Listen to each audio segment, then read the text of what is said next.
मोहम्मद रफ़ी साहब ने 1961 की फिल्म जंगली में एक गाना गाया था, चाहे कोई मुझे जंगली कहे। इस गाने में याहू मोहम्मद रफ़ी साहब ने नहीं कहा था। चाहे कोई मुझे जंगली कहे गाने में याहू प्रयागराज ने कहा था। वो एक राइटर थे पृथ्वीराज थिएटर में। प्रयागराज ने जिस एनर्जी से चाहे कोई मुझे जंगली गाने में याहू कहा था,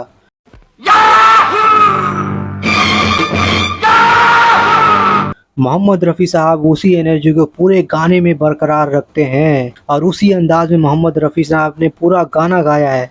चाहे कोई मुझे जंगली कहे, कहने दो जी कहता रहे, हम प्यार के तूफानों में घिरे हैं, हम क्या करें। मोहम्मद रफ़ी साहब ने चाहे कोई मुझे जंगली कहे का गाना एक ही बार में लाइव रिकॉर्ड किया था। आज की तरह उस वक्त कोई ऑटो ट्यून मशीन का जमाना नहीं था। सब कुछ एक साथ होता था, लाइव रिकॉर्ड होता था। मोहम्मद रफ़ी साहब का फास्ट गानों में से एक गाना चाहे कोई मुझे जंगली कहे का गाना है। मोहम्मद रफ़ी साहब ने जिस तरह से चाहे कोई मुझे जंगली कहे गाना गाया है, इस तरह से गाना कोई आसान बात नहीं है।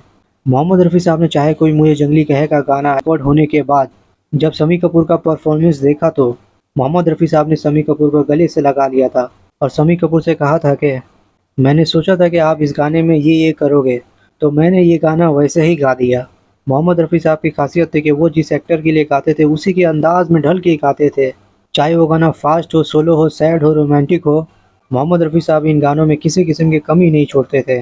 चाहे मोहम्मद रफ़ी साहब गाना टॉप एक्टरों के लिए गा रहे हों या कि न्यू कमर के लिए गा रहे हों, मोहम्मद रफ़ी साहब गाने में किसी किस्म के कसर नहीं छोड़ते थे, कमी नहीं छोड़ते थे। ये तो मोहम्मद रफ़ी साहब का कमाल था।